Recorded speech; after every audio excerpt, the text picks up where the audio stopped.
Welcome back. আশা করছি আপনারা সবাই ভালো আছেন এবং ভালোর তলে আছেন।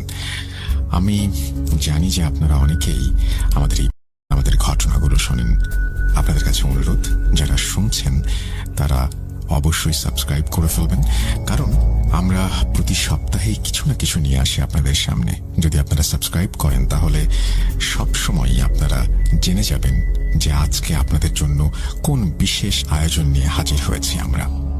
আমি কথা না বাড়িয়ে সরাসরি ঘটনা শুরু করব। আশা করছি আমি প্রথম থেকে শেষ পর্যন্ত আপনাদের সবাইকে সাথে পাবো। যেভাবে লেখা আছে আমি সেভাবে পড়ছি। আসসালামু আলাইকুম রাসেল ভাই, কেমন আছেন? নিশ্চয়ই ভালো, কারণ আপনি সবসময় ভালোর দলে থাকেন। সরি যে আমি বাংলায় টাইপ করতে পারি না, তাই ইংলিশে বাংলা লিখলাম। আমার বাংলা অতটা বেশি ভালো না। আমি সাদিকুল ইসলাম শফি, কারেন্টলি ইরানে থাকি। আমি ভূত এফএমের অনেক বড় একজন ফ্যান। 2012-এ পর থেকে আমি সব ভূত এফএমের এপিসোড ডাউনলোড করে শুনি। আপনি অনেক আচ্ছা, এখানে ইমেইলের প্রশংসা করেছেন যে, এবং যদি সিলেক্টেড হয় তাহলে সেটা আমার কাছে অনেক ভালো লাগবে। আজকে আমি যে ঘটনাটা শেয়ার করব সেটা আমার এক কাজিনের সাথে ঘটে যাওয়া ঘটনা। এই ঘটনা ছাড়াও আরো অনেক ঘটনা আমার কাছে আছে, ভালো লাগলে পড়ে শোনাবেন। এবং ইরানে থাকার কারণে আমার স্টুডিওতে আসা সম্ভব হচ্ছে না। ঘটনা ঘটেছে 1983 সালের ডিসেম্বরে, যখন প্রথম মনিহার সিনেমা হল যশোরে স্টার্ট হলো। সিনেমা হলটা স্টার্ট হওয়ার 3 দিন আগে ফারুক তার বাবা মার সাথে ঝগড়া করে যে সে মনিহার সিনেমা হলে সিনেমা দেখতে যাবে। সিনেমা রাত 8টা থেকে রাত 10টা পর্যন্ত চলবে, বাট এটা সে সময়ের অনুযায়ী অনেক রাত। অনেক বকাবকির পর তারা রাজি হলো এবং তাকে যেতে দেওয়ার জন্য তারা রাজি হলো।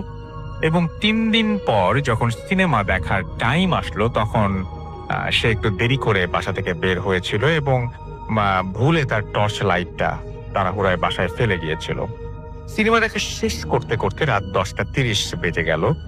আর তারপর ওনার ফ্রেন্ডদের সাথে কথা বলা শেষ করে সবাই ডিফারেন্ট রুট নিয়ে তাদের বাসার দিকে চলে গেল। অন্যদের মতো ফারুকও তার বাসায় রওনা হলো বাসার দিকে। বলে রাখা ভালো যে ফারুকের বাসা রেলওয়ের অপোজিট সাইডে, তাই তাকে রেলওয়ে ক্রস করে বাসায় যেতে হবে। ফারুক অনেক খুশি মনের বাসার দিকে আসতে লাগলো। সে রাতের আকাশ ছিল মেঘে ঢাকা এবং সে কারণে চাঁদের আলো ছিল না, তাই তার পথে ক্লিয়ারলি দেখা যাচ্ছিল না। সে মুভি নিয়ে অনেক বেশি এক্সাইটেড থাকার কারণে তার আশেপাশে কি হচ্ছে সেটা সে খেয়াল করেনি। ওই সময় গ্রামের প্রায় সবাই ঘুমিয়ে আছে, তাই সে ছাড়া ওই রাতে আর কেউ ছিল না। ঝিঝি পোকার শব্দ ছাড়া আর কোনো সাউন্ড শোনা যাচ্ছিল না। ফারুক যখন রেলওয়ের কাছে চলে আসলো, তখন সে ডানে বায়ে তাকালো এবং দেখতে পেল যে ট্রেন আসছে, কোনো ট্রেন আসছে কিনা। কখনো কোনো ট্রেনের খোঁজ না পাওয়ায় সে ট্রেন লাইন ক্রস করতে রেল লাইনের ওপরে পা দিল। বাট পা ফেলতেই মনে হলো কিছু একটা নরম জিনিসের ওপর তার পা পড়েছে। নিচে তাকিয়ে সে দেখলো সেটা হলো যে কোন একটা মেয়ের চুল, এবং সেই চুলটা দিয়ে পুরো রেলওয়ে অর্থাৎ পুরো রেল লাইনটা কভার করা, ঢেকে আছে পুরো রেল লাইন চুল দিয়ে। সে ভাবলো যে সে মনে হয় কোনো ভুল কিছু দেখছে, এবং সে যেটা করলো সেটা হচ্ছে ভেতর দিয়ে একটু একটু তার ভয় পেতেও শুরু করলো, কারণ সে রেল লাইনে অনেক ভয়ঙ্কর ঘটনা শুনেছে এর আগে। একটু সামনে যেতে মনে হলো একটা নরম পাথরের মতো কিছু একটা তার পায়ে এসে লাগলো। নিচে তাকাতেই সে দেখলো একটা মেয়ের মাথা কোনো বডি ছাড়া তার দিকে সাদা সাদা চোখ দিয়ে তাকিয়ে আছে, আর এই মাথার চুল পুরো রেল লাইন ঢেকে রেখেছে। সে দেখে একটা চিৎকার দিয়ে দৌড় দিল। খানিক পর কিছুটা দূর আসার পর ফারুকের মনে হলো কেউ মনে হয় তাকে ফলো করছে। অনেকে বলে যে জিন বা ভূত ফলো করলে পেছনে তাকাতে নেই, তাকালে আরো সমস্যা বাড়ে। বাট কি মনে করে তার পেছনের দিকে সে তাকিয়ে ফেলে এবং তার লাইফের সবচেয়ে ভয়ঙ্কর জিনিসটা সে দেখতে পায়। সে দেখলো যে ওই মাথা যেটা উনি ক্রস করে চলে এসেছিলেন, সেই মাথা ছাড়া বডিটা তার দিকে যেন ছুটে আসছে। এই দৃশ্যটা দেখে ফারুক নিজেকে আর কন্ট্রোল করতে পারলো না এবং সে ওইখানেই সেন্সলেস হয়ে যায়।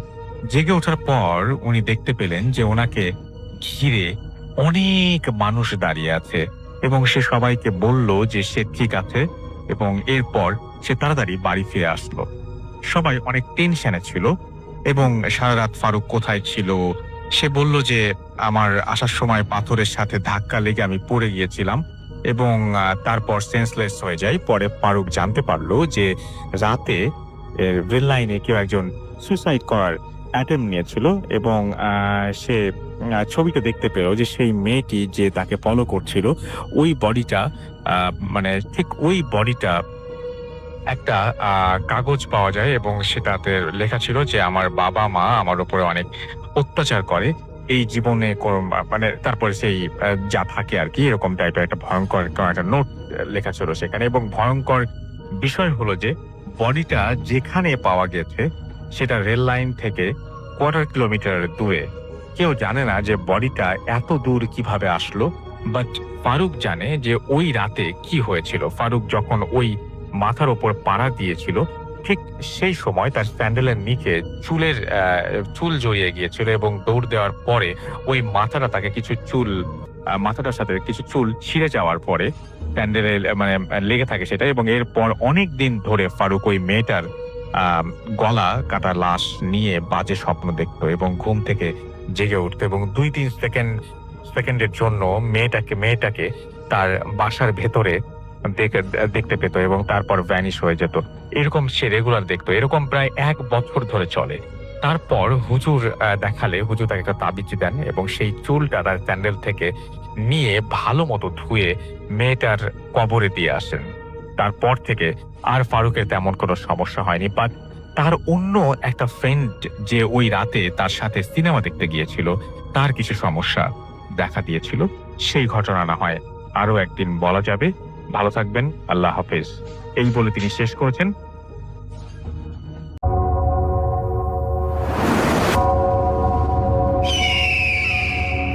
Welcome back. আপনাদের সবাইকে স্বাগত জানাই আমি রাসেল। আশা করছি আপনারা সবাই ভালো আছেন, ভালোর তলে আছেন। আমিও ভালো আছি আর ভালোর তলে আছি। চলে যাব আরও একটি ঘটনায়। যদি ভালো লাগে সাথে থাকবেন। হ্যালো লিসেনার্স, আসসালামু আলাইকুম। আশা করি সবাই আল্লাহর রহমতে ভালো আছেন, সুস্থ আছেন। আমিও ভালো আছি। আজকে আরও একটি ঘটনা নিয়ে হাজির হলাম আপনাদের সামনে। আশা করছি আপনাদের ভালো লাগবে। প্রথম থেকে শেষ পর্যন্ত আমাদের সময় দিবেন, শুনবেন আমাদের। এখন পর্যন্ত শুনছেন কিন্তু ইউটিউব চ্যানেলটি সাবস্ক্রাইব করেননি, তাদেরকে একটা রিকোয়েস্ট করব, আপনারা চ্যানেলটি সাবস্ক্রাইব করে রাখুন। যদি আমাদের ঘটনা ভালো লাগে তাহলে অবশ্যই চ্যানেলটি আপনাদের বন্ধুদের সাথে শেয়ার করতে ভুলবেন না। তো চলে যাব আজকের ঘটনায়। ঘটনাটা পাঠিয়েছেন রিজাউল করিম আকাশ নামে একজন। তো তিনি যেভাবে আমাকে লিখেছেন আমি সেভাবে বলার চেষ্টা করব। আমার নাম রিজাউল করিম আকাশ।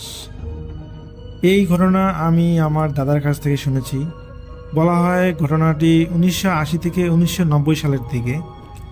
এর সত্যতা কতটুকু আমি জানি না, তিনি আমাকে যেভাবে বলেছেন আমি সেভাবেই বলার চেষ্টা করতেছি।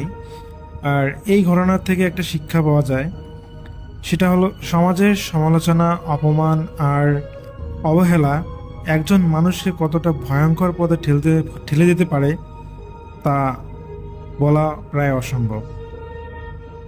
তো আমার দাদা তিনি যেভাবে আমাকে বলেছেন আমি সেভাবে বলার চেষ্টা করছি। আমার নাম সাবিনা।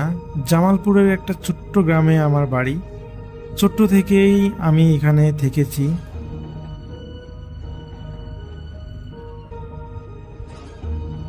বাইরে কখনো যাওয়া হয়নি। আমাদের পরিবারে আমি, আমার 2 ভাই এবং বাবা মা।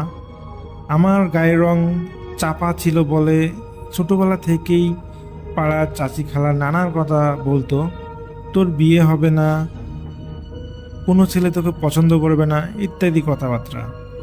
কিন্তু আমি সবসময় এসব নিয়ে ভাবতাম না, কারণ আমার মা সবসময় বলতেন মানুষকে তার গায়ের রং দিয়ে নয়, যোগ্যতা দিয়ে বিচার করা উচিত, এবং আমি এটা বিশ্বাসও করতাম।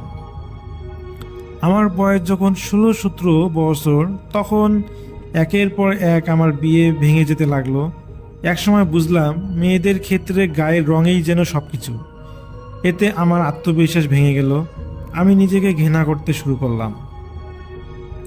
কিছু বছর পর আমাকে এক বিবাহিত ছেলের সাথে বিয়ে দেওয়া হলো, কারণ তার প্রথম স্ত্রী নাকি পালিয়ে গিয়েছিল। বিদায়ের সময় আমাকে মা বলেছিলেন, স্বামীর সাথে ঝগড়া করিস না, আর যাই হোক এই বাড়িতে আর ফিরে আসিস না। এতে বুঝে গেলাম আমি এখন সবার কাছেই বোঝা। বিয়ের পর শ্বশুরবাড়িতে গিয়েও শান্তি পাইনি। শাশুড়ি আমাকে পছন্দ করতেন না, আর স্বামীও তেমন কোনো কথা বলতেন না, কারণ ওই যে একটাই সমস্যা, আমার গায়ের রং কালো ছিল। বিয়ের 1.5 বছর পর 1.5 বছর পরও আমাদের কোনো সন্তান হলো না। শাশুড়ির কাছ থেকে অপমান আরও বাড়তে লাগলো। ঢাকায় ডাক্তার দেখাতে গেলাম, জানা গেল সমস্যা আমারই। ডাক্তার আমার অবস্থা বুঝে স্বামীকে কিছু বলেননি, কিন্তু ভিতরে ভিতরে আমি ভয় পেতে লাগলাম। এরপর একদিন এক মামের কাছ থেকে শুনলাম এক কবিরাজের কথা। তিনি নাকি এসব সমস্যার সমাধান করতে পারেন। আমি তার কাছে গেলাম। তিনি ভয়ঙ্কর একটি শর্ত দিলেন। শর্তটা হলো, অমাবস্যার রাতে সদ্যজাত একটি শিশুর মাথা আনতে পারলে তুমিও মা হতে পারবে। কি ভয়ঙ্কর একটা শর্ত! অমাবস্যার রাতে সদ্যজাত একটি শিশুর মাথা আনতে পারলে তুমিও মা হতে পারবে। সন্তান পাওয়ার লোভে আমি রাজি হয়ে গেলাম। ভয়ঙ্কর রাত। সেদিন আমার ভাইয়ের একটি ছেলে হলো। কয়েকদিন পর অমাবস্যার রাতে সবাই ঘুমালে শিশুটি কোলে নিয়ে আমি কবিরাজের কাছে যাই। ওখানে পৌঁছে দেখি চারিদিকে যজ্ঞ সাজানো, বেত্তে রং, হাড়, মাথাহীন পুতুল। কবিরাজ আমাকে নির্দেশ দিলেন শিশুটির মাথা কেটে দিতে। আমি অন্ধকারে নিজের সন্তানের আশায় সেই ভয়ঙ্কর কাজ করলাম। শিশুর রক্তে ভিসে গেল চারিদিক। কবিরাজ মাথাটি একটি অদৃশ্য অবয়বের সামনে রাখতেই ঝড় বৃষ্টি শুরু হলো। গাছ ভাঙতে লাগলো। মুহূর্তেই আমি অজ্ঞান হয়ে যাই। পরদিন জঙ্গলে জ্ঞান ফিরল। আমি কবিরাজের বাড়িতে গিয়ে দেখি সব ফাঁকা, কোনো রক্ত নেই, কোনো প্রমাণ নেই। বাড়ি ফিরে শুনি শিশুটি হারিয়ে গেছে। সবাই কাঁদতেছে। আমি চুপ করে রইলাম। আমি ভেবেছিলাম এখন নিশ্চয়ই আমি মা হব, কিন্তু মাসের পর মাস কেটে গেল, কিছুই হলো না। বরং আমি ভয়ঙ্কর স্বপ্ন দেখতে শুরু করলাম। স্বপ্নগুলো এরকম: মাঠে একটি শিশু লাশ পড়ে আছে, কালো এক অবয়ব তার মাথা নিয়ে যাচ্ছে, কানে সবসময় শিশুর কান্নার শব্দ বাজতে থাকলো। অবশেষে আমি বুঝতে পারলাম কি ভয়ঙ্কর পাপ করেছি। একদিন সবার সামনে স্বীকার করলাম আমার অপরাধ। তারপর কারো কিছু শোনার আগেই জঙ্গলের দিকে চলে গেলাম। আর এরপর আর কেউ কোনোদিন আমাকে দেখেনি।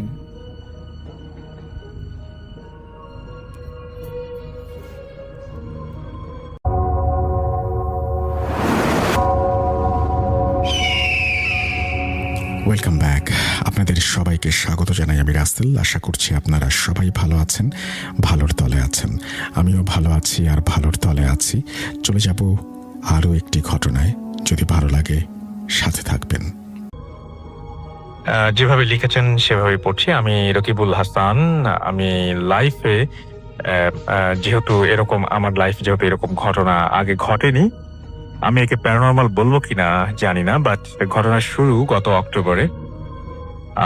নতুন একটা জব আমি জয়েন করার জন্য গত অক্টোবরের 3 তারিখে পর্তুগালের একটা জায়গায় যাই, এবং সেখানে যাওয়ার পরে আমি একটা সিটিতে মুভ করি। জব থেকেই আমাকে 3 বেডরুম একটা অ্যাপার্টমেন্ট দেয়। অ্যাপার্টমেন্টে আমি এবং আমার স্প্যানিশ কলিগ সার্গিও আমরা থাকতাম। এবং বলে রাখা ভালো যে অ্যাপার্টমেন্টটিতে নতুন ওঠার কারণে ওয়াইফাই কানেকশন ছিল না। মোবাইল নেট ও বাসার ভেতরে দুর্বল ওয়াইফাই, আমাদের নেট ইউজ করতে গার্ডেনে যেতে হতো। কিচেনের সাথেই গার্ডেন ছিল। রাতের বেলা বাইরে ঠান্ডা হওয়ায় আমাদের নেট ইউজ করতে হলে আমরা কি করতাম, ডাইনিং এর টেবিল থেকে একটা চেয়ার নিয়ে গার্ডেনের যাওয়ার যে দরজা, সেই দরজার কাছে বসে নেট ইউজ করতাম। এবং ডাইনিং টেবিলে 5টা চেয়ার ছিল। 21 নভেম্বর। ঘটনার দিন রাতে আমি অন্যান্য রাতের মতো ডিনার করে নেই। নেটে কিছুক্ষণ সময় কাটিয়ে ঘুমাতে যাই। ঘুম ভাঙতেই দেখি আমি হসপিটালের বেডে শুয়ে আছি।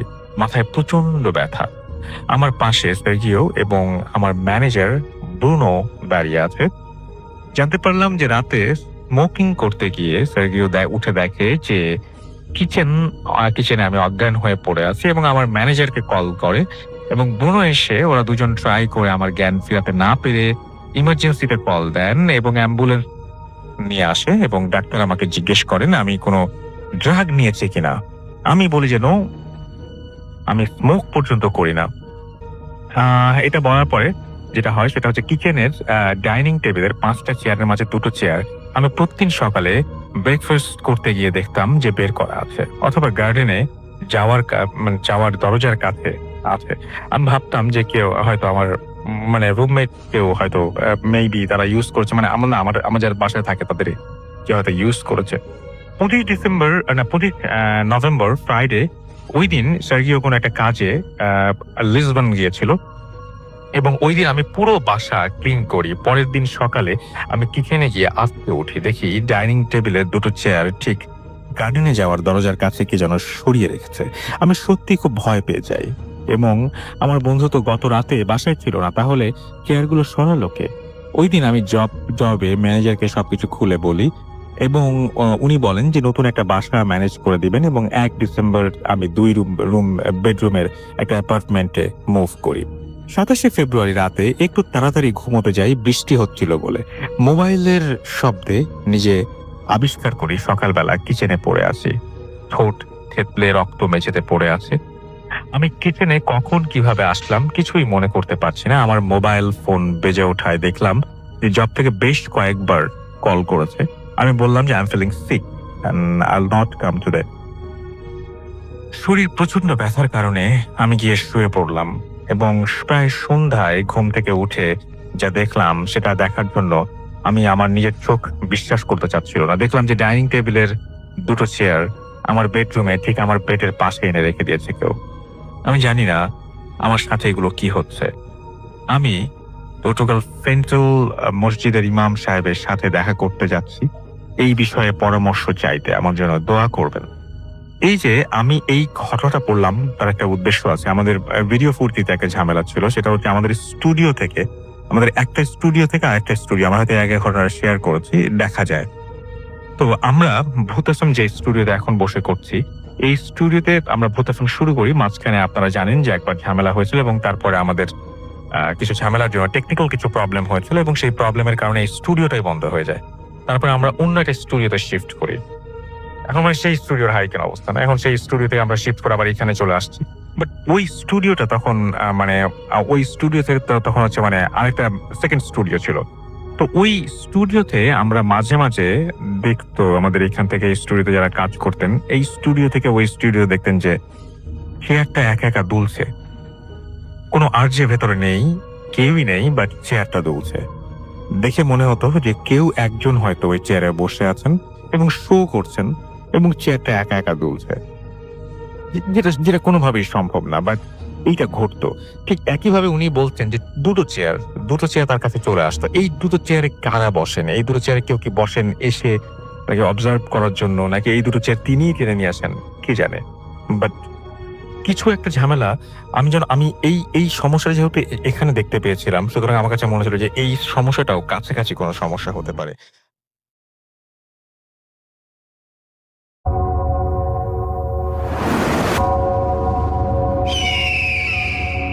Welcome back. আপনাদের সবাইকে স্বাগত জানাই আমি রাসেল। আশা করছি আপনারা সবাই ভালো আছেন, ভালোর তলে আছেন। আমিও ভালো আছি আর ভালোর তলে আছি। চলে যাব আরও একটি ঘটনায়। যদি ভালো লাগে সাথে থাকবেন। আমি দীপান্বিতা, এসেছি মগবাজার থেকে। শুনি আপনার ঘটনা। আজকে আমি আমার প্রথম যে স্টোরিটা শেয়ার করব, জি। সেই স্টোরিটা হচ্ছে আমি তখন স্কুলে পড়ি, পাহাড়ি গার্লস স্কুলে ছিলাম আমি। আমার স্কুলের ঘটনা এটা। আমি আমার সাথে আমার আরো 4টা ফ্রেন্ড আমরা সবাই মিলে স্কুলে জাস্ট ছুটির কিছুক্ষণ আগে স্কুলের পেছনে একটা অংশ আছে আমাদের, সে অংশটা ভাঙা। এখন সেখানে অবশ্য কলেজ বিল্ডিং হয়ে গিয়েছে। এখন যারা আছে স্কুলে তারা হয়তো অনেকেই চিনবে না কিংবা বুঝবেও না হয়তো, কিন্তু আমাদের সময় জায়গাটা ভাঙা ছিল। স্কুল ছুটির কিছুক্ষণ আগে আমরা 5 ফ্রেন্ড ওখানে ঘুরছিলাম। জি।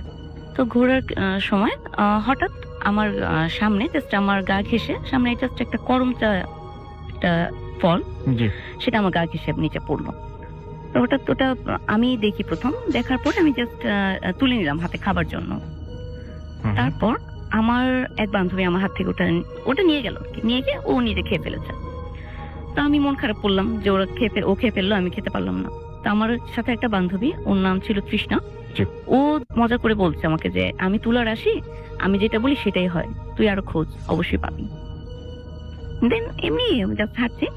এইটার কিছুক্ষণ মিনস 10 থেকে 15 সেকেন্ডের মধ্যেই আমার সামনে একদম গা ঘেঁষে একটা বড় একটা ডাল পড়েছে, ডাল ভর্তি পাতা আর করমচা। জি। ওটা পেয়ে আমরা মানে ওই মুহূর্তে অ্যাকচুয়ালি বুঝতে পারিনি জিনিসটা। ওই মুহূর্তে খুব খুশি, সাথে সাথে যেহেতু করমচা চাওয়ার সাথে সাথে পেয়েছি। তো ডালটা যখন হাতে নিলাম, দেন হঠাৎ করেই মনে পড়লো যে করমচা এখানে আসার কথা না। ওখানে তো করমচা গাছ ছিল? গাছ নেই, নেই। আচ্ছা। টোটালি করমচা গাছ নেই। যেহেতু আমাদের স্কুল, আমরা খুব ভালো করে জানি ওখানে কি কি ফল আছে, কি কি গাছ আছে, আমাদের নখদর্পণে সব। তো স্কুলের পাশেই আমাদের যে আরেকটা জায়গা, সেটা একটু বলে রাখি, ওটা একটা ভাঙা একটা পরিত্যক্ত বাড়ি। সেই বাড়িটা বিল্ডিংটা দোতলা। তো ওই বাড়িটা ভাঙা, প্লাস ওখানে কোনো লোকজন নেই, টোটালি পরিত্যক্ত একটা বাড়ি। কিন্তু মানে জায়গাটা খুব ভয়ঙ্কর। মানে ওই বাড়িটা দিনের বেলা দেখলেও মানে স্বাভাবিক মানুষ ভয় পাবে। তো আমরা ভাবলাম যে ওই বাড়ি থেকে আসলো কিনা। তো ওই বাড়ি থেকে তো আসার কোনো কোশ্চেন নেই। হঠাৎ করে উপর দিকে তাকালাম, দেখে গাছের উপর একটা কাক বসে আছে। তো বললাম এই তো গাছ থেকে পড়েছে। পরে দেখলাম যে একটা আম গাছ থেকে তার করমচা পড়া পসিবল না। তো কাকের পক্ষেও পসিবল না, এত বড় ডালটা সে মানে কাক নিয়ে আসবে, এটা পসিবল না। আর সবচেয়ে বড় যে কথা, ডালটা এমন একটা ডাল, সেটা কাটা হয়নি, ভাঙা হয়েছে। আর যখন কোনো কিছু ভাঙা হয়, অবশ্যই গাছ থেকে যদি ডাল ভাঙা হয়, দেন অনেকখানি ছাল সহ কিন্তু উঠে আসবে। জিনিসটা একদম সেরকম ছিল, একদম তাজা। ওই মুহূর্তে কিন্তু আমরা ভয় পেয়েছি যে এটা হঠাৎ করে কিভাবে এখানে আসলো, কারণ যাওয়ার সাথে সাথে। তারপর আমরা করমচা খাচ্ছি, করমচা খেলেও আশেপাশে চোখ রাখছি যে মানে কিভাবে পসিবল, কারণ এখানে বাইরে কেউ আসা ইম্পসিবল। স্কুল, গার্লস স্কুল এটা, একটু তো বাইরের লোকজন ঢুকতেই পারবে না, ইম্পসিবল। আর তখন স্কুল চলাকালীন সময় আমরা বারবার ওই পাশের ওই পরিত্যক্ত বাড়ির দিকে কিন্তু তাকাচ্ছিলাম যে ওখান থেকে কোনোভাবে কোনো কিছু পসিবল কিনা। ওই বাড়িটারও বর্ণনা দিই, ওই বাড়িতে কেউ নেই। ওই বাড়িতে সামনে একটু ফাঁকা জায়গা আছে, সেখানে কিছু মানে দু একটা জাস্ট ঘর করা, মেবি এরকম যে হয়তো ওখানে তার মানে কিছু লোককে থাকতে দিয়েছে, জাস্ট বাড়িটা হয়তো দেখাশোনা করে। আর ওই বাড়িতে গাছ বলতে যেগুলো আছে, ছোট ছোট পেয়ারা গাছ আছে। মানে ছোট পেয়ারা গাছ মিন্স একদম চারা গাছ, যেগুলো মানে মাত্র লাগানো হয়েছে আর কি। তো আমরা তো ভয়ও পাচ্ছি, আবার করমচাও খাচ্ছি। তো এক পর্যায়ে আমরা হাঁটছি 5 জনই ওখানে, যেটা তো আবার এক পর্যায়ে আমি নিজের অজান্তেই বললাম যে ধুর, কেন যে করমচা চাইলাম, পেয়ারা চাইতাম তাহলে অনেক ভালো হইতো, কারণ পেয়ারা আমার ফেভারিট ফুড, মানে পছন্দ ফল আমার।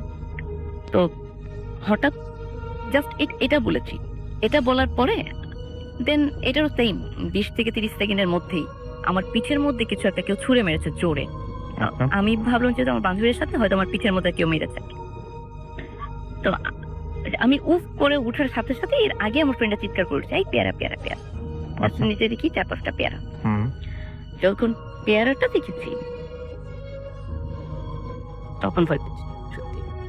তার মানে আপনি যেটা চাচ্ছেন, যেটা বলছেন, তার কিছুক্ষণের মধ্যে সেটা ঘটে যাচ্ছে। এটা ইম্পর্টেন্ট। আচ্ছা। পেয়ারা পেয়েছি, পেয়ারাটা হাতে নেবার পরে দিন মাথায় কাজ করলো যে এটা তো পসিবল হতে পারে না। কারণ করমচাটা না হয় বুঝলাম যে ওটা করমচা প্রথমে একটা পড়েছিল, দেন হয়তো পেলাম, কিন্তু পেয়ারা নিয়ে যখন ওই যে আবারও সেই আগের মতো ওই যে মনির খুকুর বাড়ি, ওইটা অ্যাকচুয়ালি যে পরিত্যক্ত বাড়ি, সেটা মনির খুকুর বাড়ি সবাই বলে আর কি। আচ্ছা। তো ওই বাড়িতে চোখ গেল আর কি। আমরা জানি যে পেয়ারা তো ইম্পসিবল, কারণ সময়টা ছিল অক্টোবর থেকে নভেম্বর, ওই সময় পেয়ারা পাওয়া যায় না, করম চা ওই সময়ের ফল না, এগুলো সব গ্রীষ্মকালীন ফল। আর সেকেন্ড কথা যেটা, সেটা হচ্ছে আমি পেয়ারা চাইবো এটা তো আমি নিজেই জানতাম না, অন্য কারো পক্ষে জানা পসিবল না। রাইট। আমি পেয়ারা চাইবো আর 30 সেকেন্ডের মধ্যে সে আমার সামনে পেয়ারা এনে হাজির করবে, এইটা কোয়াইট ইম্পর্টেন্ট। তখন সত্যি ভয় পেয়েছিলাম, এবং মানে এইটা যে এখন ফিল করি, আজকে আমি এখন ফিল করি যে সত্যি অ্যাকচুয়ালি, কারণ আমার সাথে অনেক ঘটনা পর্যায়ক্রমে আমার ফ্যামিলির সাথে ঘটে ঘটে এসেছে, তো এটা অ্যাকচুয়ালি ঘটনাটা মানে তখন থেকে শুরু। এটা মানে আপনার ফ্যামিলির সাথে কি টাইপের ঘটনা ঘটে? আমার বোন, আমার আম্মু তো ইনস্ট্যান্ট এখন অসুস্থ, আর আব্বু ঠিক আছে, আল্লাহর রহমতে আব্বুর কোনো সমস্যা নেই, বাট আব্বুরও অনেক। আপনার বোনের কি হয়েছিল, মানে কি ধরনের ঝামেলা? আচ্ছা, আমার বোন অ্যাকচুয়ালি তারপরে একটু পিছনে যেতে হয় আমাকে। আমার ফ্যামিলিতে হচ্ছে আমার দাদু অসুস্থ ছিলেন, আমার ফুপিও ছিলেন, এগুলো আমার আম্মু বলেন, বাট আমরা কখনো এই ব্যাপারগুলো মানে কেয়ার করতাম না, কারণ আমার আব্বু, আমি এগুলো বিশ্বাস করতাম না, যেটা সত্যি কথা। দিন তো অবশ্যই আছেন, দিন তো অবশ্যই বিশ্বাস করি, বাট মানে তারা কেন খামোখা মানুষের সাথে এরকম করবে, এরকম একটা ধারণা ছিল। আমার ফুপির যেটা, এটা আমার নিজের চোখেই দেখা। আমার দাদু বাড়িতে আমার ফুপি একটা আস্ত কাঁচা ইলিশ মাছে নিজে খেয়েছে, কাঁচা। এটা আমার নিজেই চোখেই দেখা। আপনাদের চোখের সামনে ঘটেছে ঘটনা? আমার চোখের সামনে ঘটেছে। আমি ক্লাস 9-এ পড়ি তখন। আমার চোখের সামনে দেখা এটা। তো তখন আমরা তখন মানে ওখান থেকে নিয়ে আসি ফুপিকে, এনে হসপিটালে ভর্তি করে দীর্ঘদিন ওনার ট্রিটমেন্ট চলে। আমার আম্মু বারবার বলতো যে ওনাকে একটা হুজুর কিংবা এই টাইপের কিছু একটা দেখানো উচিত। আমার আব্বু আর আমি খুব হাসতাম, কারণ আমার ফুপুকে অনেক ফ্যাক্টর দেখিয়েছি, কিছুই হয়নি। লাস্টে উনি মারা যান। উনি মারা যাবার পর মূলত শুরু হয় আমার বোন। আচ্ছা। উনি মারা যাবার পরে আমার আব্বু, আম্মু, আমার বোন আমাদের বাড়ি যায়। তো সেখানে মানে তাতে মানে মারা যাবার পরে যে আনুষ্ঠানিকতা থাকে সেগুলো কমপ্লিট করার পর দেন যখন ঢাকা আসে আমার বোন অসুস্থ হয়ে যায়। মানে বাড়ি থেকে সে অসুস্থ হয়ে আসে, তার খুব জ্বর থাকে। তো হসপিটালাইজ করা হয়, তাকে মনোহর হসপিটালে ভর্তি করা হয়। তো ভর্তি করানোর এক পর্যায়ে তো আমি ওকে যেদিন হসপিটালাইজ করা হয় তারপর দিন মূলত আমি যাই ওকে দেখতে হসপিটালে। তো আমার আম্মু হয়তো কিছু ডাউট করে, কারণ আম্মু তো আগেও আমার ফুপি আমার দাদুর বেলায় বুঝতো। তো আম্মু হয়তো কিছুটা ডাউট করার পরে যেটা দেখা গিয়েছে, আমি তারপর দিন যাই আমার বোনকে দেখতে। খুব বৃষ্টি থাকে, তো বৃষ্টিতে আমি ভিজে যাই একদম। তো যাবার পথে আবার এক মহিলা আছে, উনি একটু বেশ ধার্মিক, প্লাস উনি হয়তো অনেক কিছু জানেন। তো আম্মু বললো যে ওনার বাসা থেকে যেন একটু তেল, একটু পানি যেন একটু দেয়, যেহেতু ওর জয়েন্টিস, ডাক্তার ডাউট করলো জয়েন্টিস, তো জয়েন্টিসের অনেক কিছু এগুলো করে। এগুলো নিয়ে জাস্ট আমি কেবিনে ঢোকার পরে দেখি সেখানে বসা আমার আম্মু, আর হচ্ছে আমার ভাইকে একটা হুজুর পড়াতেন বাসায়, হুজুর এসেছেন। হুজুর বসা একটা চেয়ারে, আর আমার আম্মু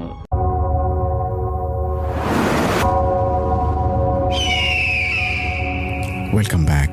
আপনাদের সবাইকে স্বাগত জানাই আমি রাসেল। আশা করছি আপনারা সবাই ভালো আছেন, ভালোর তলে আছেন। আমিও ভালো আছি আর ভালোর তলে আছি।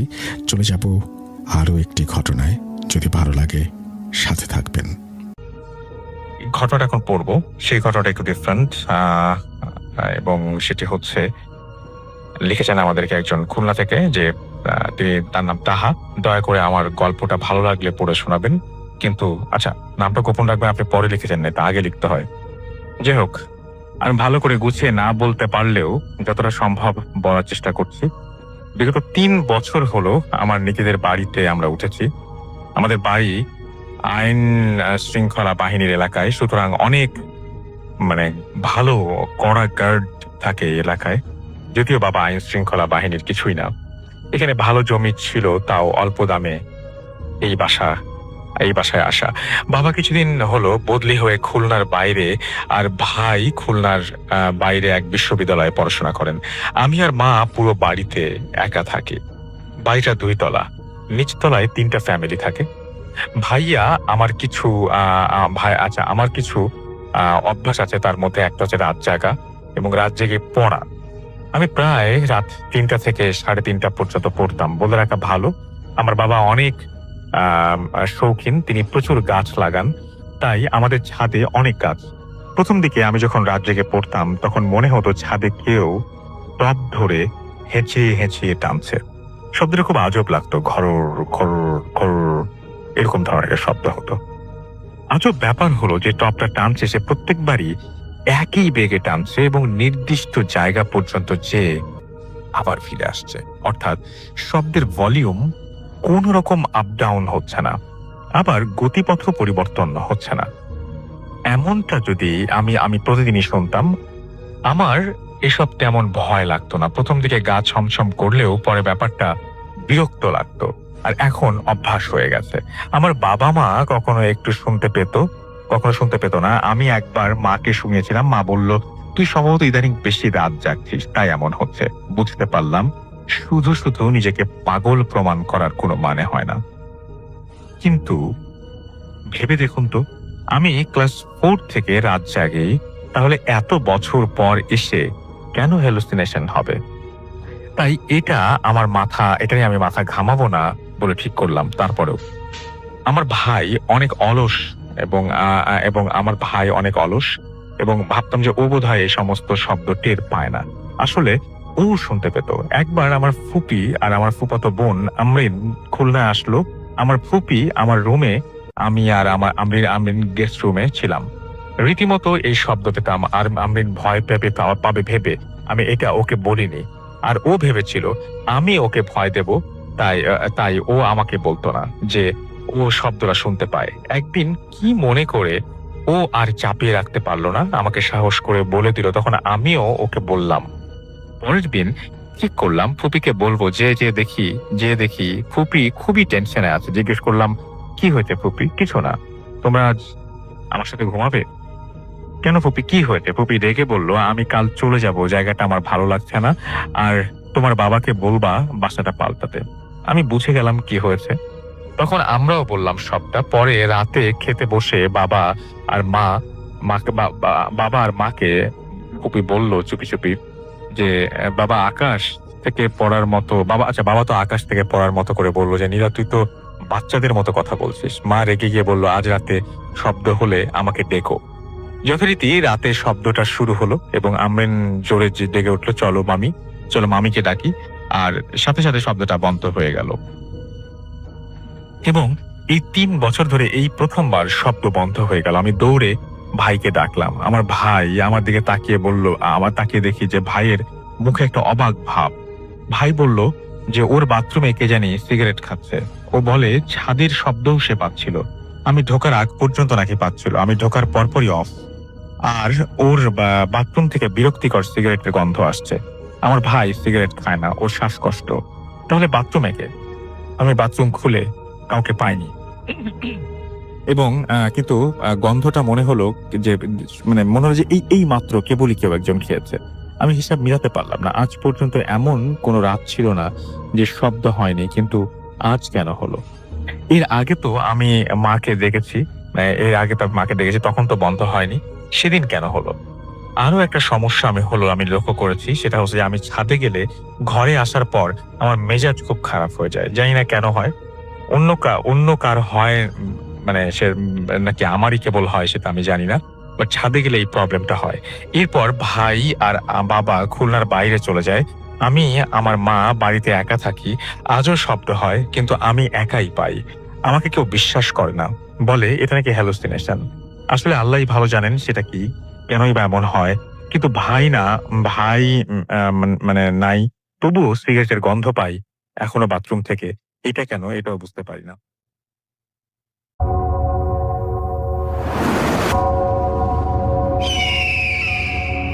Welcome back. আপনাদের সবাইকে স্বাগত জানাই আমি রাসেল। আশা করছি আপনারা সবাই ভালো আছেন, ভালোর তলে আছেন। আমিও ভালো আছি আর ভালোর তলে আছি। চলে যাব আরও একটি ঘটনায়। যদি ভালো লাগে সাথে থাকবেন। রিতন ভাই, আমরা আপনার কাছে নেক্সট যে স্টোরিটা, আপনার দুটো স্টোরি আছে, আমরা একটা স্টোরি শুনতে পাবো, দ্যাটস ফর শিওর। তো এই দুটোর মধ্যে যেটা বেটার মনে হয় আপনার কাছে সেটা আমরা শুনি। আচ্ছা Russell, thank you very much once again. আমার কাছে অ্যাকচুয়ালি 3টে স্টোরি আছে, বাট আমি একটা স্টোরি বলবো, বাকি দুটো আমি হয়তোবা নেক্সট টাইম আমরা বলবো ইনশাল্লাহ, তখন বলবো। রাসেল ভাই, এই স্টোরিটা হচ্ছে আপনার ইন্ডিয়াতে একটা হিল স্টেশন আছে।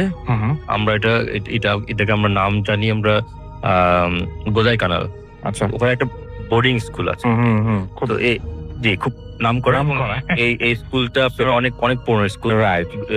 মানে মেবি আপনার 47 এর আর কি 1947 থেকে এই স্কুলটা অনেকদিন আছে। তো স্টোরিটা ঘটনাটা হচ্ছে আপনার 1998-99 এর স্টোরিটা। সরি রাসেল ভাই, আমি ভুল বলছি। এই স্টোরিটা আপনার 94-95 এর। আচ্ছা, আমার এক আঙ্কেল, ওনার 3 ছেলে। মেজর ছেলের নাম হচ্ছে সতেশ। সো উনি আপনার ও লেভেল কমপ্লিট করার পরে উনি আপনার ওই আপনার ইন্ডিয়াতে গোদাইকানাল যে হিল স্টেশন যে স্কুলটা, ওখানে উনি অ্যাডমিশন নেয়। ওখানে অ্যাডমিশন নেওয়ার পরে উনি ওখানে যায়। যাওয়ার পরে ওখানে আপনার ডর্ম থাকে। সো মানে আনলাইক আমাদের দেশ ছাড়া কি, ওখানে ডর্ম গুলো আপনার থাকে আপনার মিক্স জেন্ডার আর কি। মানে একটা বিল্ডিং যে হোস্টেল গুলো থাকে, মানে ছেলে মেয়ে রুম শেয়ার করে, বা মানে 2জন করে রুম শেয়ার করে, সেটা ছেলে মেয়ে হতে পারে, বা 2জন ছেলে বা 2জন মেয়ে হতে পারে। তো ওনার সাথে একজন রুম শেয়ারে ছিল আর কি। ওনার যে রুম নাম্বারটা ছিল, রুম নাম্বার ছিল আপনার 629।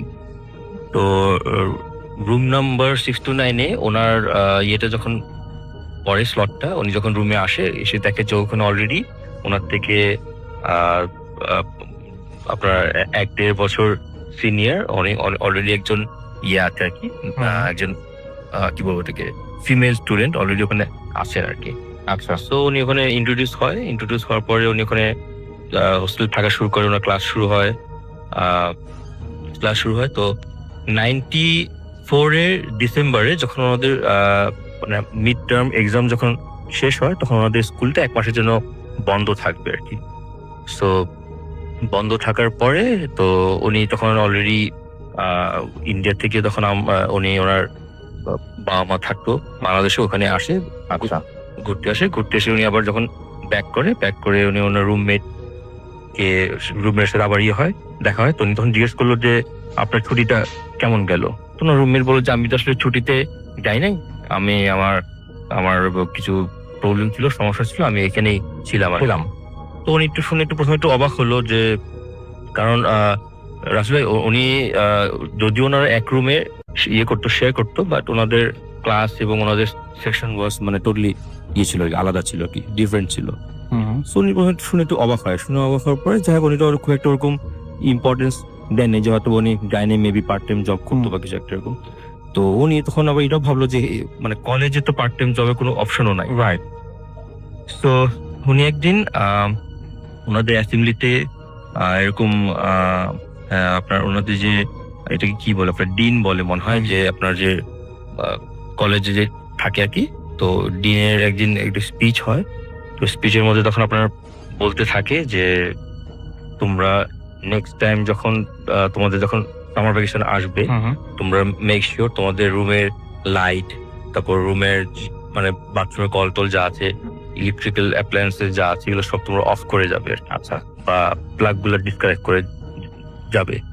সো এটা যাওয়ার পরে তখন উনি বললো যে আমরা এবার নোটিস করেছি যে কয়েকজনের রুমে রাত্রেবেলা লাইট অন ছিল, মানে যখন ছুটিটা হয় তার একদিন পরে হয়তো করছে, নোটিস করে পরে লাইটটা ওনারা অফ করে দিয়েছে আর কি। সো তখন কয়েকটা রুমের মধ্যে উনি তখন আটার করে যে রুম নাম্বার 629-এর লাইট অন ছিল, তো আমি রিকোয়েস্ট করবো যে অফ করে যায়। তো উনি তখন একটু সারপ্রাইজড হয় যে আমার রুমটা, কয়েকটা রুমের মধ্যে আমার রুমের নামটা আসলো কেন, আর আমার রুমে তো অলরেডি একজন ছিল। রাইট। সো উনি তখন আর কিছু করেনি, বলেনি। তো উনি পরে অ্যাসেম্বলি যখন শেষ হয়, ক্লাস অ্যাটেন্ড করলো। ক্লাস অ্যাটেন্ড করার পরে যখন ছুটি হলো, তো ওনাদের ক্লাসটা মানে অনেক বড় তো আপনার ক্যাম্পাস, তো ক্লাসটা শেষ করে যখন হেঁটে হেঁটে আসলো, তো উনি ভাবলো যে আমি একটু অ্যাডমিন অফিসটা হয়ে যাই। অ্যাডমিন অফিসটা হয়ে গেল, যে আমার তো এরকম একটা নাম আসছে যে আমার মানে রুমের লাইট এগুলো, তারপর ইলেকট্রিক্যাল অ্যাপ্লায়েন্সেস এগুলো প্লাগ ইন ছিল, তো আমার রুমে তো অলরেডি একজন থাকে। সো তো ওখন ওনারা একটু অবাক হলো যে তোমার রুমে থাকে, মানে তোমার রুমে তো থাকার তো কথা না। বলবেন না 629, আমার সাথে তো আমার একজন সিনিয়র আপু, উনি আমার সাথে উনি আমাদের রুমে থাকে। সো 3 জনের রুম, বাট আমরা থাকি এখানে 2 জন। তো ওনারাও একটু অবাক হয়ে যায় যে তোমার রুমে থাকে, মানে আমাদের জানা মতে তো থাকার কথা না। তো উনি বললো যে না থাকে। বলো ওনার নাম কি? বলে যে ওনার নাম তো হচ্ছে নাহিদ, হ্যাঁ, মুসলিম গার্ল আর কি, নাহিদ। তখন ওই ওনার যে অ্যাডমিনের যে মহিলা থাকে উনি বলছে আপনি একটু বসেন, আমি আমাদের যে ডিন আছে ওনাকে আমি একটু খবর দেই। তো ডিন আসে, এসে পরে ওনাদেরকে যেটা বললো যে মানে ওনাদের ওই সময় তখন অলরেডি মানে রুলটা হয়ে গেছিল, যেটা ওখানে একটা সুইসাইডাল কেস হয়েছিল। তখন এই রুমে এই নাহিদ নামে একজন মেয়ে সুইসাইড করছিল। তো উনি কিন্তু সকালবেলা যখন ক্লাসে যায় কোনো সময় উনি মোস্ট অফ দ্য টাইম যেটা দেখে যে নাহিদ আপনার সকালে যখন ক্লাসে যায় তখন সে অলরেডি নাহিদ রুম থেকে বের হয়ে গেছে। উনি এতদিন 3 মাস, যেটা মানে ডিসেম্বরের আগে যে 3 মাস ছিল, হ্যাঁ, উনি তখন দেখলো যে উনি অলরেডি ক্লাসে চলে গেছে।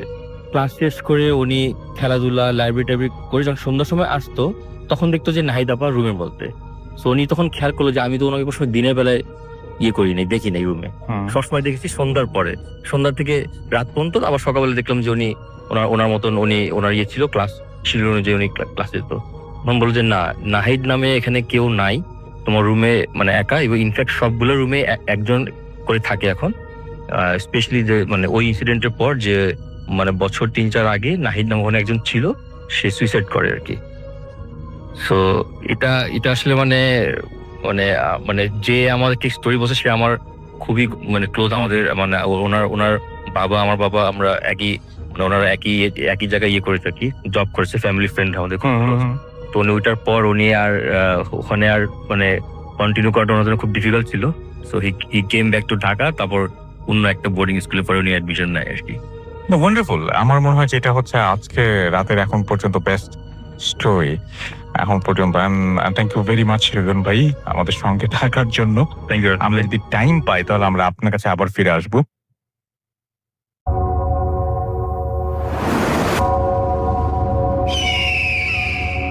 Welcome back.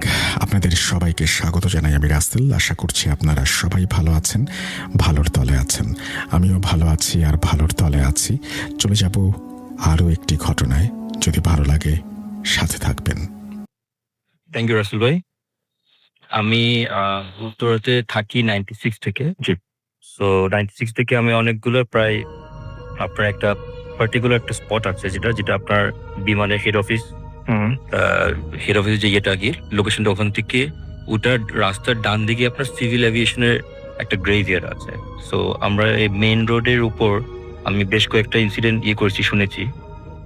আমার যে আমি যেটা নিজে এক্সপিরিয়েন্স করেছি আর কি, it was back on 2003 and I vividly remember it was 25th December, Christmas ছুটি ছিল, থার্সডে।